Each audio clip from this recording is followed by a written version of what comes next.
सदर तेलंगाना जागृति व रुकन कानूनसाज कौंसिल BRS कलवा कुंटला कविता ने रियासत तेलंगाना बिलखुसूस कामारेड्डी, निजामाबाद, आदिलाबाद, निर्मल और आसिफाबाद में बारिश से तबाही और भारी नुकसानात पर शदीद अफसोस का इजहार किया। उन्होंने मुसीबत की इस घड़ी में मुतासिरीन की हर मुमकिन मदद के लिए इक़दाम की तेलंगाना जागृति के कायदीन और कारकुनों को हिदायत दी। कविता ने कहा कि तेलंगाना जागृति के कायदीन और कारकुन फील्ड पर रहें और बारिश मुतासिरीन की हर मुमकिन मदद करें।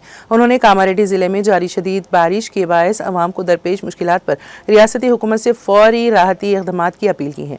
कविता ने एक्स साबिक़ा ट्विटर पर पोस्ट शेयर करते हुए कहा है कि कई मुतासरा खानदान इस बात की शिकायत कर रहे हैं कि मुकामी हुकाम की जानिब से अब तक कोई मदद नहीं पहुंची।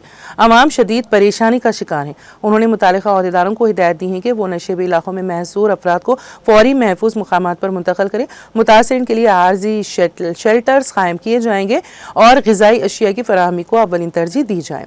कविता ने कहा कि कई मुकामात पर ग़िज़ाई किल्लत पैदा हो गई है जिस पर फौरी काबू पाने की ज़रूरत है। उन्होंने आवाम से अपील की है कि वो बारिश के दौरान मोहतात और चौकस रहें, जबकि अहदेदारों को मशवरा दिया है कि वो पूरी तरह मुतहरिक रहें ताकि मुतासरीन को कोई मुश्किलात पेश ना आए।